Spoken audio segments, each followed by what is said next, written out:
Hello everyone, I'm so happy to see you back on my channel. Today, I will continue sharing with you a new chapter in the story of the single mother, Lythieuca. After countless hardships and challenges, at last, Lythieuca and Hoai have found their way back to each other. The misunderstandings, the distance, and even the pains that once seemed strong enough to tear them apart have now become the past. Their love is like a flame once smothered by storms, yet it kept glowing quietly until now, when it blazes brighter than ever. Hoai had a few days off for the holiday. The moment he left work, he didn't hesitate for a second, he went straight back to find Lythieuca. Their reunion was filled with joy and emotion. They held each other tightly, with tears mixed with laughter, while little Tony shouted gleefully in sheer happiness. That moment proved that no matter how long the distance, true love will always find its way home. Coincidentally, the village was celebrating its festival. People bustled with excitement, drums echoed through the air, and lanterns and floating lights glowed everywhere. Hoai held Lythieuca's hand as Tony ran ahead with a star-shaped lantern in his hand, laughing as he went.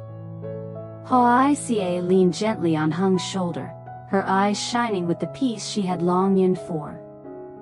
Hoai gazed quietly at the mother and son, his eyes full of pride and happiness beyond compare. After the lively festivities, the three of them sat by the village pond, watching the floating lanterns drift slowly across the water.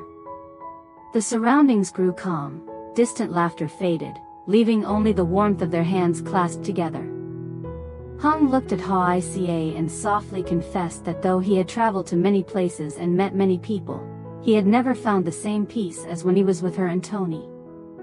Lythieuca smiled with tears in her eyes. She knew that all the struggles, all the tears of the past, had finally been rewarded with a simple yet priceless happiness.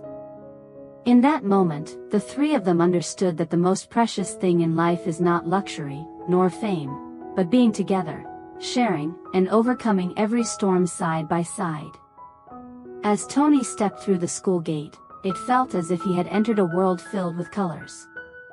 The schoolyard was beautifully decorated, balloons swayed in the wind, rows of neatly arranged chairs were already packed with students in spotless white uniforms, and cheerful chatter echoed everywhere. On the stage, the principal and teachers, dressed in elegant dye, smiled warmly as they welcomed the children. Tony held his mother's hand tightly, his round eyes brimming with curiosity. Pointing toward the stage, he exclaimed, "Mommy, look, there's a big drum. Today I'll get to hear the loud sound of the school drum, right?" Lythieuca nodded gently, smiling at her son. Her eyes glistened with both happiness and worry. Happiness, because she could see her child taking another step forward, joining friends in this important celebration. Worry, because she knew the path of learning ahead was long and full of challenges, and Tony would one day have to face them on his own. But above all, she believed that with love and guidance, her son would stand strong. The loudspeaker crackled, signaling the official start of the opening ceremony. Students quickly lined up neatly, raising their bright red flags high. Tony slipped into line with his peers, his face glowing like the morning sun. From afar, Lythieuca watched him, her heart trembling with emotion. The sight of her little boy, standing straight with eyes fixed on the national flag, stirred memories of her own childhood. The drumbeats of the school year echoed, deep and powerful, resonating in everyone's hearts as a reminder of new beginnings. Tony flinched for a moment, then immediately clapped along with his friends, a radiant smile spreading across his face. Lythieuca's eyes blurred with tears that trickled down her cheeks. They were not tears of sorrow, but of happiness, tears of a mother witnessing her child grow, stepping into a hopeful new journey. When the ceremony ended, Tony ran back to his mother, proudly holding out a small flower given by his teacher. He beamed. "Mommy, this year I'll study really hard to make you proud." Lythieuca wrapped her son in her arms, her heart brimming with pride. Beneath the golden autumn sunlight, mother and son walked hand in hand, their hearts filled with faith that a new path was unfolding, full of beautiful promises ahead. Returning home after the emotional opening ceremony, Hoai barely had a moment to rest before busying herself with the rabbit hutch behind the garden. The soft rustling sounds of the baby rabbits made the quiet afternoon suddenly feel more alive. The rabbits she had raised for months had now grown big, their snow-white fur and wide pink eyes making them look both adorable and full of energy. Yet what troubled her was that the parent rabbits still refused to produce another litter. She had heard people say that if the hutch was too cramped, the parent rabbits would stop breeding. After much thought, Hoai sighed. She knew she couldn't keep them all, it took too much effort to care for them, and there simply wasn't enough space. So she decided she would have to take some to the market to sell. As she held each tiny rabbit in her hands, Hoai couldn't help but feel a pang of regret. They had been with her and Tony all this time, once trembling little creatures, now lively and strong.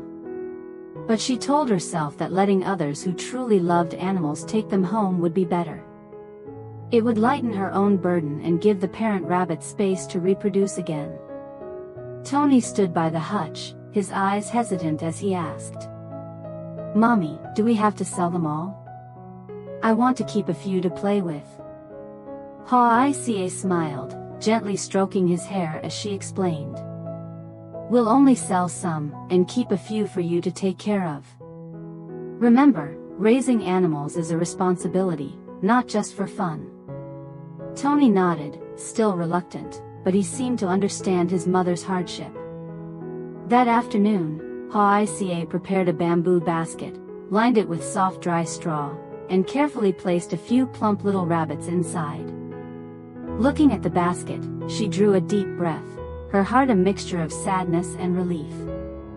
No matter how difficult life was, she believed she had chosen the best way forward, for the rabbits, and for her small family.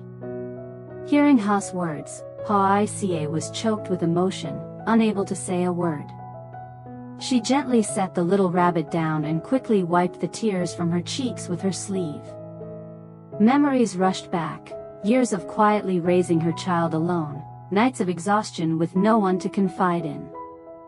And now, suddenly, she had a home to lean on, a mother to call, a brother to rely upon. That simple happiness made her heart tremble with gratitude. At that very moment, a familiar, warm, gentle voice came from the garden gate. "Hoai, is that you, dear?" It was Mother Ha. The woman, past 60, her hair streaked with gray, walked slowly, yet her eyes still shone with kindness. Seeing Hoai and Ha crouched over the basket of rabbits, she smiled tenderly. "What are you two so busy with?" Ha quickly replied. "Mom, Hoai is selling some rabbits so the hutch won't be too crowded. I'm helping her out." Mother Ha stepped closer, her thin hand gently resting on Hoai's back. "From now on, don't feel shy anymore. You are already a daughter of this family. Consider this your home. I may be old and frail, but I will always love and guide you, just as I have loved Ha from childhood to adulthood." Hoai lowered her head, her voice trembling. "Thank you, Mother, it's been so long since I've said the word, mother, with my own lips." Then she burst into tears, as though all the burdens she had carried were finally lifted. From inside the house, Tony heard her crying and ran out, hugging Mother Ha's legs as he chirped, "Grandma! Grandma! I have a grandma now." The three of them laughed, their voices mingling with the golden glow of the afternoon sun. The scene was simple, yet overflowing with love. That evening, the family gathered around a humble but heartwarming meal, a plate of fresh boiled greens, a steaming bowl of sour soup, and a clay pot of fragrant braised fish, steeped in the scent of wood smoke. Sitting among them, Hoai's heart brimmed with joy. For the first time in years she truly felt she belonged to a family. As the sunset slowly faded, Hoai whispered to herself, from now on, no matter how hard the road ahead, she would no longer be alone. Beside her were Tony, Mother Ha, and Brother Ha, bound by flesh and love, ready to build a new home together with her. At the mention of Hung, the man Hoai loved with all her heart, her joy instantly dimmed. The happiness of being called a daughter in a new family had barely settled before it was overshadowed by a private sorrow she could share with no one. Hung had just received a work assignment, transferring him to a post more than 100 kilometers away. Unlike his previous short trips, this one could last as long as 5 years before he might return. On the day Hung left, Hoai forced a smile as she waved goodbye at the bus station. But as his figure faded into the distance, her heart clenched in unbearable pain. The walk home that day felt endless, every step heavy. At night, while the sound of crickets echoed outside, she lay awake beside a peacefully sleeping Tony. Worries, longing, and the weight of waiting surged within her like a silent, unstoppable torrent. She missed Hung's gentle eyes, his firm handclasp, the strong embrace that had carried her through countless storms. His last words before leaving still rang in her ears, "Be strong. Take care of Tony, and never stop believing in me." Thinking of the long separation she and her son now faced, Hoai bit her lip to stifle her sobs, afraid of waking the child. In moments of weakness, she whispered to herself, "I must be patient. I must stay strong for Tony, and for Hung." He chose this path out of duty to the nation, out of the ideals of a police officer. "My role is to wait and to keep my faith." But no matter how often she reminded herself, her heart still felt weighed down like stone. On some nights, she dreamed of Hung returning in full uniform, stepping into the yard with a radiant smile. In her dream, Tony ran to him shouting, "Daddy's home!" And the family embraced tightly. But when she awoke, all that surrounded her was the quiet house, the darkness of the room, and the steady breathing of her son. The fleeting dream only deepened her emptiness, leaving behind an ache nothing could fill. By day, she tried to bury her sorrow in work.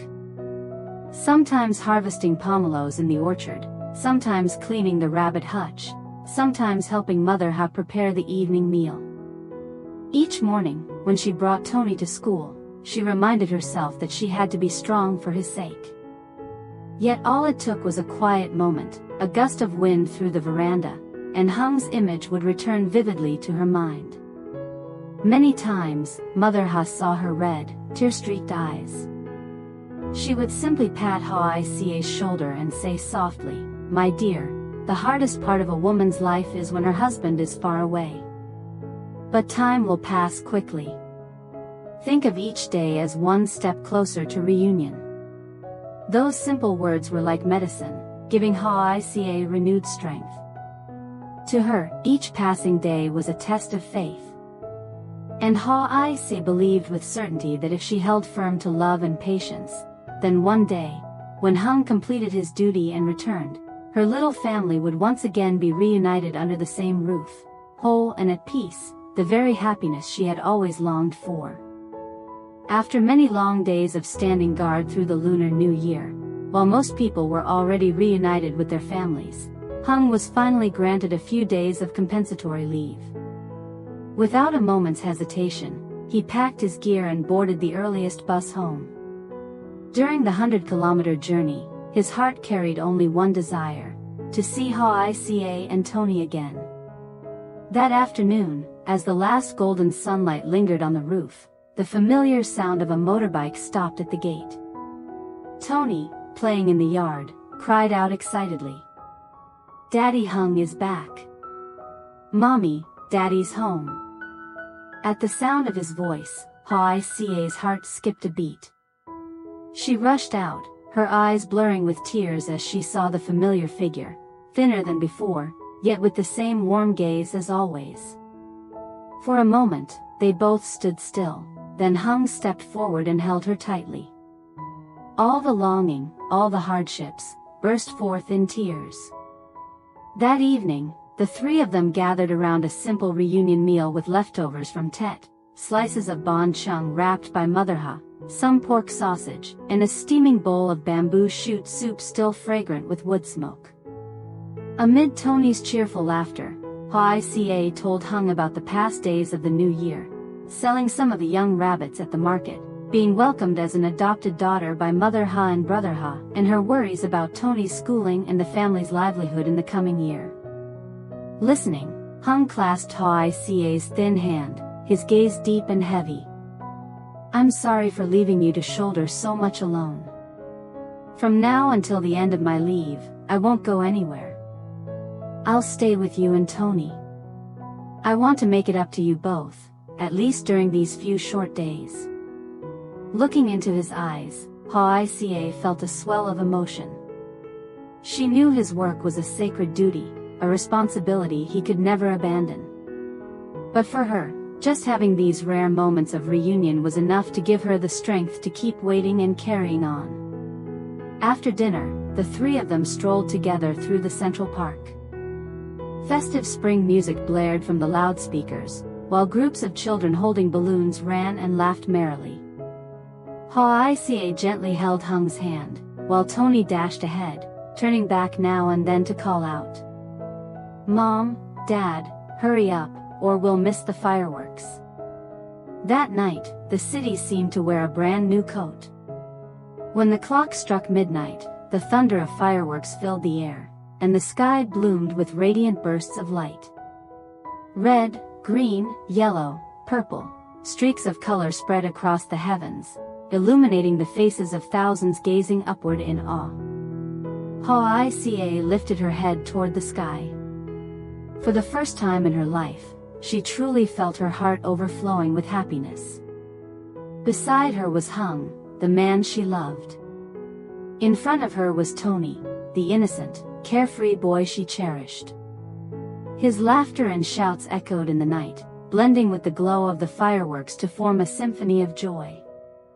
Hung bent down and whispered softly in her ear, "Do you see, love? As long as we're together, every hardship feels lighter. I wish this moment could last forever." Tears shimmered in Hoai's eyes as she smiled, tightening her grip on his hand, as if to hold on to that rare peace. In that instant, the three of them seemed to merge into one, a complete little family. Beneath the dazzling sky of fireworks, they welcomed the new year together, full of hope and blessings. A year that would surely bring challenges, but also countless good things waiting ahead.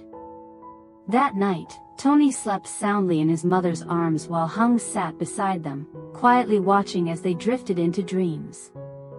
Outside, the spring breeze stirred the branches and the bright moonlight bathed the veranda. In that moment, Hung silently vowed to himself, no matter the distance, no matter the hardships of duty, he would keep his promise, so that one day soon, this little family would be together for good, never to be parted again. That night, the little house was filled with laughter. After a long day of play, Tony had fallen fast asleep, his steady breathing and innocent face still carrying traces of joy. On that tender face, Hoai saw an entire future she was willing to give everything to protect. Outside, the spring breeze rustled through the leaves, mingling with the faint chirping of insects and the moonlight spilling across the worn brick yard. Hoai sat there, gazing at the sky now quiet after the fireworks, her heart brimming with a rare sense of peace. Beside her, Hung quietly poured a cup of hot tea, the steam curling upward as if entwined with their every breath. His eyes, gentle and deep, seemed intent on engraving every moment into memory to carry with him in the long days away from home. Hoai leaned her head on his shoulder, feeling the warmth of that familiar place, the one that had sheltered her, been her support when she was on the verge of collapse. The hardships, the long nights of loneliness, suddenly felt like distant memories, giving way to a new belief that love, sacrifice, and steadfastness would help them overcome all storms. At last, their small family had a complete moment of togetherness, a simple yet priceless reunion. Yet deep down, Hoai knew, challenges still lay ahead. Hung's assignment away from home could last for years, and the burdens of daily survival still weighed heavily on her shoulders. Just one unexpected misfortune could be enough to shake the fragile happiness they had only just rekindled. The two of them sat in silence for a long while, speaking no words, but carrying unspoken promises in their hearts. Hung vowed to hold on to faith until the day he could return home. Hoai vowed to care for Tony in his stead, to keep the flame of their home alive, and no matter how hard things became, never to let their love fade. Their story was far from over. It was only the beginning of a new chapter, one of trials, of trust, and of hopes yet to be fulfilled. Dear friends, today's episode will end here. Let's meet again tomorrow to see what awaits Hoai, Hung, and Tony. Will their happiness remain intact, or will it once again be tested by unexpected storms lying ahead? See you in the next episode, same time, tomorrow. Xin chào tất cả mọi người đã quay trở lại với kênh của mình. Hôm nay thì mình tiếp tục đưa đến với mọi người câu chuyện của mẹ đơn thân Lythieuca và cảnh sát Hùng. Mọi người thân mến, thì sau rất là nhiều khó khăn cũng như là sau khoảng thời gian mà đi làm xa thì hôm nay ngày lễ Tết thì Hùng đã không được về bởi vì anh phải trực, và bây giờ thì anh được nghỉ bù thì anh đã dành thời gian để về thăm Hoài ca và Tony. Thời gian vừa rồi thì tình cảm của họ có hơi rạn nứt do thứ nhất là cả hai phải ở xa nhau khoảng cách tới 130 km và cũng